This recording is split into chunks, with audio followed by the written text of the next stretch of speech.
السلام علیکم ورحمۃ اللہ وبرکاتہ۔ الحمد للہ کفا وسلام علی عباده الذین اصطفى اما بعد فقد قال اللہ تبارک وتعالی فی کلامہ المجید والفرقان الحمید اعوذ باللہ من الشیطان الرجیم بسم اللہ الرحمن الرحیم لقد یسرنا القرآن للذکر فهل من مدکر وقال النبی صلی اللہ علیہ وسلم خیرکم من تعلم القرآن وعلمہ او کما قال علیہ الصلاۃ والسلام ونحن على ذلك لمن الشاہدین والشاکرین ربی زدنی علما ربی زدنی علما ربی زدنی علما رب اشرح لی صدری ویسر لی امری واحلل عقدۃ من لسانی یفقہوا قولی رب یسر ولا تعسر وتمم لنا بالخیر وبک نستعین وبک نستغیث اللہم صلی وسلم علی سیدنا ومولانا محمد کلما ذکرہ الذاکرون وصلی وسلم علی سیدنا ومولانا محمد کلما غفل عن ذکرہ الغافلون۔ الحمدللہ، اللہ پاک کے خاص فضل سے اور خاص احسان سے اس نے ہمیں اپنے کلام پاک کے آگے بیٹھنا نصیب فرمایا۔ اس کی محبت پر اس کا جتنا شکریہ ادا کیا جائے وہ کم ہے۔ جب بھی کوئی نیکی کا کام کریں، چاہے وہ یہ قرآن کا سبق سننا ہو یا کسی بھی قسم کی نیکی ہو، تو اس نیکی کے لیے بیٹھتے ہوئے اس پر شکر ضرور کریں۔ کوئی بھی نیکی کر کے اس پہ شکر ضرور کریں، کیونکہ قرآن پاک میں اللہ سبحانہ و تعالی فرماتے ہیں لَإِن شَكَرْتُمْ لَأَزِيدَنَّكُمْ، اگر تم کسی چیز پر شکر کرو گے میں اس چیز میں اضافہ کر دوں گا۔ تو جب ہم عبادتیں کریں اور اس پر شکر ادا کریں تو انشاءاللہ اللہ سبحانہ و تعالی ہماری ان عبادتوں میں اضافہ فرمائیں گے۔ قرآن کی بات ہو رہی ہے، قرآن کا مطلب کیا ہے؟ قرآن کے لفظ قرآن کے عربی میں بہت سے معنی ہیں۔ دو معنی میں آپ کو یہاں بتاؤں گی۔ ایک قرآن کا مطلب ہوتا ہے پڑھنا، اور ایک قرآن کا مطلب ہوتا ہے جوڑنا۔ جیسے ہم دیکھتے ہیں قرآن پاک میں آیات ایک دوسرے سے جڑی ہوئی ہیں، سپارے ایک دوسرے سے جڑے ہوئے ہیں، سورتیں ایک دوسرے سے جڑی ہوئی ہیں، تو اس کو قرآن کہتے ہیں۔ دوسرا، اگر ہم اس کو قرآن کے بجائے کلام کہیں، قرآن مجید کے بجائے کلام مجید کہیں کہ اس خوبیوں والے بہترین بزرگی والے رب کا یہ کلام ہے، تو یہ لفظ اور بھی زیادہ دل کے قریب محسوس ہوتا ہے۔ اور کلام کا مطلب کیا ہوتا ہے؟ بات کرنا۔ تو یہ قرآن ہم سے باتیں کرتا ہے۔ یہ آپ ترجمہ پڑھتے جا رہے ہیں انشاءاللہ تو دیکھیے بار بار ہمیں ہی مخاطب کر رہے ہیں اللہ کہ یہ کام کرو، یہ کام نہ کرو۔ تو یہ کلام ہی ہے، یہ اللہ کا ہم سب سے کلام ہے۔ اور قرآن پاک پڑھنے کے، سننے کے، سنانے کے فضائل بے شمار ہیں، بے شمار فضائل ہیں۔ جیسے ایک موقع پر حضور صلی اللہ علیہ وسلم نے ارشاد فرمایا صحابہ کرام سے کہ دلوں کو زنگ لگ جاتا ہے، جیسے لوہے کو پانی وغیرہ لگنے سے زنگ لگ جاتا ہے۔ تو صحابہ کرام نے پوچھا رضوان اللہ علیہم اجمعین، اے اللہ کے رسول، دل کی صفائی کی صورت کیا ہوگی؟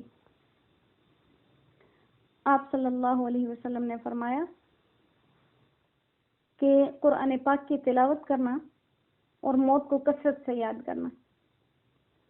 دوسری جگہ پر آپ صلی اللہ علیہ وسلم نے فرمایا کہ دنیا میں یہ جو انسان ہیں سارے، یہ سب کے سب اللہ کے بندے ہیں، لیکن آپ نے فرمایا کہ لوگوں میں سے کچھ لوگ خاص اللہ کے اہل ہیں. اہل کا مطلب گھر والے، گھر کے لوگ ہیں. کچھ لوگ خاص اللہ کے گھر کے لوگ ہیں. تو صحابہ کرام نے پھر پوچھا یا رسول اللہ وہ کون خوش نصیب ہیں جو خاص اللہ کے گھر والے کہلاتے ہیں؟ آپ صلی اللہ علیہ وسلم نے فرمایا کہ قرآن والے اللہ کے اہل بھی ہیں اور خواص بھی ہیں. اسی طرح سے قرآن پاک کو جو لوگ بہترین انداز میں پڑھ سکتے ہیں تو بہت اچھی بات ہے، لیکن جو ہماری طرح ذرا اٹک اٹک کے پڑھتے ہیں تو ان کو بھی تسلی دی کہ قرآن کو اگر اٹک کے پڑھتے ہو تو اس میں پریشان ہونے کی ضرورت نہیں ہے، کیونکہ جو قرآن کو روانی سے پڑھ سکتا ہے، بہترین انداز سے پڑھ سکتا ہے، اس کا شمار ان فرشتوں کے ساتھ کیا جاتا ہے جو قرآن پاک کے ماہر ہیں. اور جو لوگ قرآن کو اٹکتے ہوئے پڑھتے ہیں ان کے لیے دوہرا اجر ہے. دوہرا اجر کیسے؟ ایک تو اٹکنے کا کہ اٹک رہے ہیں، دوسرا یہ کہ چھوڑ نہیں رہے. تو انشاءاللہ یہ میری آپ سے بار بار گزارش ہے، درخواست ہے کہ گھبرا کے سبق کو سننا نہیں چھوڑنا، کہ ہمیں پڑھنا نہیں آ رہا یا ہم سے سمجھا نہیں جا رہا. یہ انشاءاللہ ہم اس کو پڑھیں گے، دلوں سے زنگ اترے گا. جب دلوں سے زنگ اترے گا تو اس کے بعد اس کے اوپر نیا رنگ چڑھے گا. ہم دنیا میں دیکھتے ہیں جب کسی دیوار کے اوپر، کسی دروازے کے اوپر رنگ کرنا ہو تو اس سے پہلے جو پچھلا رنگ ہے اس کو کھرچا جاتا ہے، اس کو کھرچتے ہیں، پھر اس کے اوپر نیا رنگ چڑھاتے ہیں. تو بھی ہمارے دلوں کو زنگ لگے ہوئے ہیں، انشاءاللہ یہ زنگ اتریں گے تو اس کے بعد یہ رنگ چڑھے گا ہمارے اوپر. اور اللہ سے بہترین کسی کا رنگ نہیں ہے. انشاءاللہ جب یہ چڑھے گا تو پھر نظر آئے گا. پارہ نمبر 5 شروع ہو رہا ہے، سورہ نساء ہے. پارے کی آیت نمبر 1 ہے اور سورت کی آیت نمبر 24 ہے.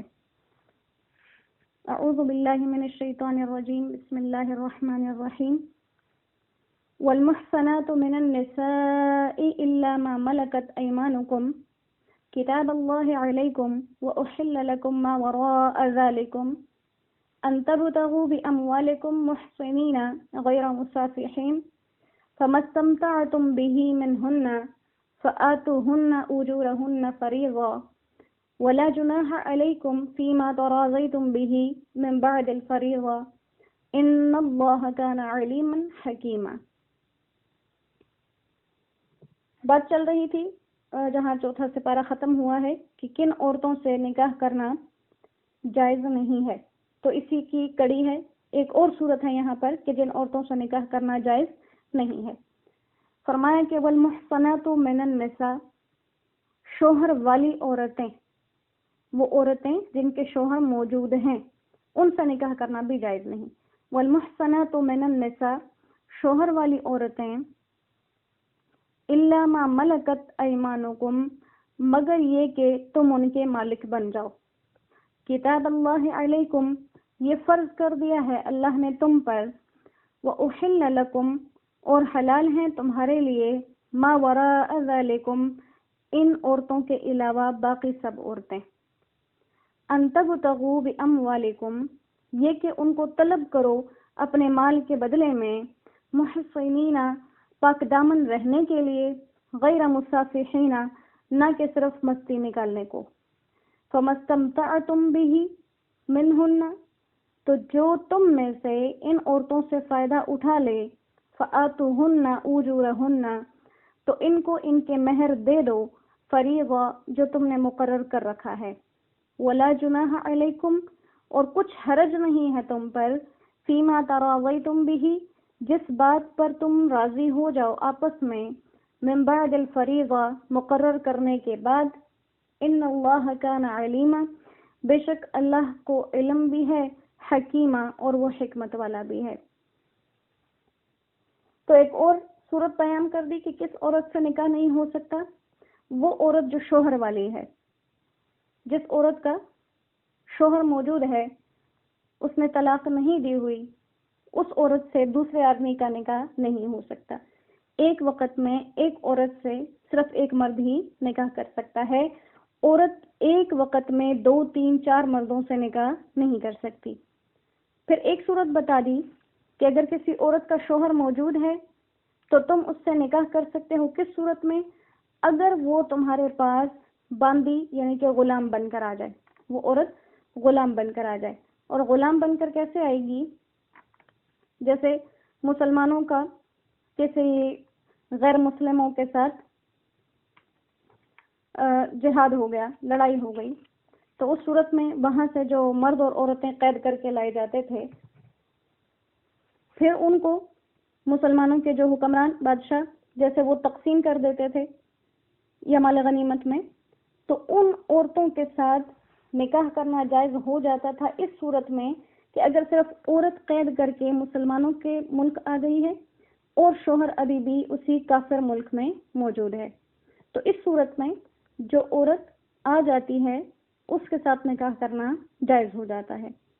اور یہ بات میں آپ سے اس دن بھی ذکر کر چکی ہوں اور آج دوبارہ یہ بات کہہ رہی ہوں، قرآن پاک میں یا احادیث مبارکہ میں جتنے بھی غلام اور باندیوں کے حوالے سے احکامات ہیں، یہ اس دور کے ہیں جب غلام اور باندیاں بنائے جاتے تھے. اب چونکہ ایسی کوئی صورتیں نہیں ہیں کہ جس میں کسی ملک سے جو ہے وہ غلام اور باندیاں پکڑ کے لائے جا سکتے ہوں یا یہاں سے جا سکتے ہوں. یہ جو قیدی بنا کر اگر کوئی کہیں سے لے آئے یا کہیں بھیج دے تو یہ اس غلام اور لونڈی میں شامل نہیں ہوگا.